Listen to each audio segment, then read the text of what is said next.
থেকে আসলে শুরু হচ্ছে একটা জটিলতার মধ্যে।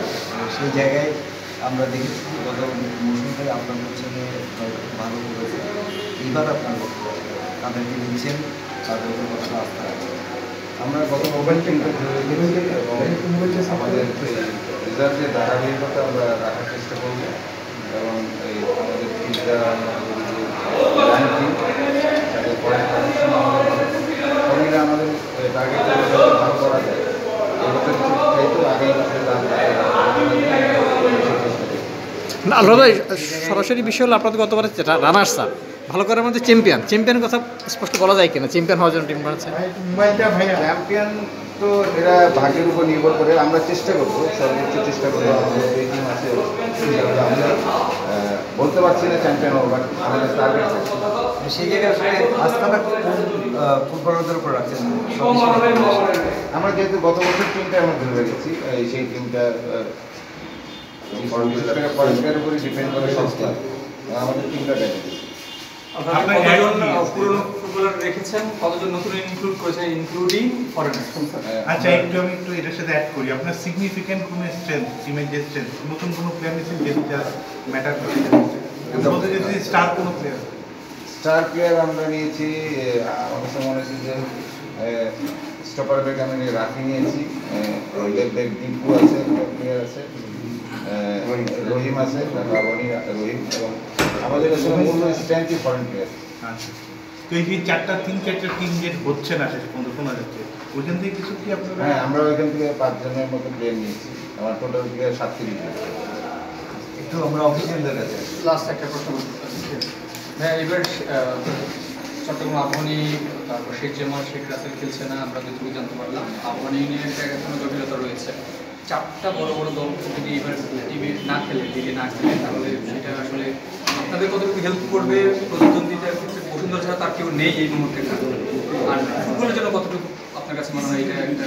অবশ্যই এটা দুঃখজনক যে ওরা ফুটবলে আগে আসবে। আজকে দলগত শেষ হলে আমরা বুঝতে পারবো যে আসলে কে খেলবে না খেলবে।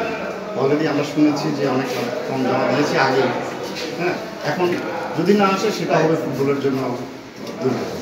তবে আমি আশা করব যে টিমগুলি খেলবে এবং বাংলাদেশের ফুটবলকে এগিয়ে নেওয়ার জন্য শুধু যে মোহামেডান, বসুন্ধরা, আবাহনী তা না, প্রত্যেকটি ক্লাবেরই অবদান আছে। ফাউন্ডেশন বলেন, প্রিমিয়ার বলেন, প্রত্যেকটা ক্লাবকেই ফুটবলের জন্য আগে আসতে হবে। সেই জায়গায় আসলে এবার যে টুর্নামেন্টগুলি হবে, 5টা হওয়ার কথা ছিল, সুপার কাপ হওয়ার কথা ছিল, সেগুলো বাতিল করা হয়েছে ভাবনা থেকে, এবং সুপার কাপ প্রথমবার চ্যাম্পিয়ন ছিল মোহামেডান। এই টুর্নামেন্টগুলো মিস করবেন কি না? অবশ্যই আমরা টুর্নামেন্টগুলো মিস করবো। তবে আমরা কিন্তু এখনও, আমি নতুনদের কাছে শুনছি, এখনও আমরা কিন্তু ফেডারেশন থেকে কোনো চিঠি পাইনি। ফেডারেশন থেকে কিন্তু আমরা কোনো চিঠি পাইনি। এটা আমরা আপনাদের মাধ্যমে শুনতে পেরেছি, আরও অন্যান্য মাধ্যমে শুনতে পেরেছি যে এই টুর্নামেন্টগুলি হবে না। কিন্তু আমাদের সাথে প্লেয়ারদের সাথে কন্ট্রাক্ট হয়েছে, বিদেশি প্লেয়ারদের সাথে কন্ট্রাক্ট হয়েছে, এবং সিজন এই টুর্নামেন্টগুলি খেলতে হবে। কিন্তু আমরা কিন্তু মাঠে থাকি। আপনারা দেখেছেন মোহামেডান ক্লাব প্রতি বছরে, হ্যাঁ, দুর্দিনেও কিন্তু মোহামেডান ক্লাব কিন্তু প্রতিদ্বন্দ্বিতা ছিল, এবং আলহামদুলিল্লাহ আপনাদের দয়া গত বছর আমরা 3টা ট্রফি পেয়েছি, ফেডারেশন কাপে চ্যাম্পিয়ন হয়েছি, এবং আমরা রানার্স আপ হয়েছি। হ্যাঁ, আমরা দুর্দিনকে বিশ্বাস করতে চাই না, আমরা মাঠে খেলে প্রমাণ করতে চাই যে আমরা ফুটবল মাঠে খেলা, আমরা মাঠে আছি। আমি ধন্যবাদ জানাই আলফাসকে, নকিব ভাইকে, যে তারা যে কানন ভাইকে, হ্যাঁ, তারা যে পরিশ্রম করে যে টিমটাকে দেশীয় কোচ দিয়ে যে ভালো করা যায়, সেটা একমাত্র প্রমাণ হয়েছে মোহামেডান স্পোর্টিং ক্লাব। একটা কথা বলতে চাই যে এই পরিস্থিতিতে দেশের যে রাজনৈতিক প্রেক্ষাপট এবং যে সরকার সমস্ত অর্থনৈতিক অবস্থা সব কিছু মিলে কিন্তু বেশ কয়েকটা ক্লাব আসছে না। তো এই ক্লাবগুলো আসছে না, তাদের মূল সমস্যা হচ্ছে পৃষ্ঠপোষকতার অভাব। আপনারা কতটা বুঝেছেন এখানে?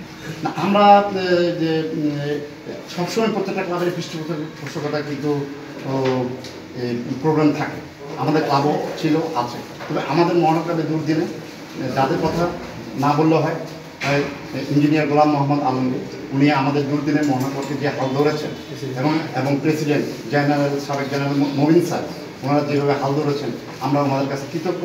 আশা করি এই সময়েও আমাদের ক্লাবে ওনারা হাল ধরেছেন। হ্যাঁ, আমরা সেই ওনাদের নির্দেশ মোতাবেক আমরা ফুটবলে আজকে দলবদ্ধ করতে আসছি।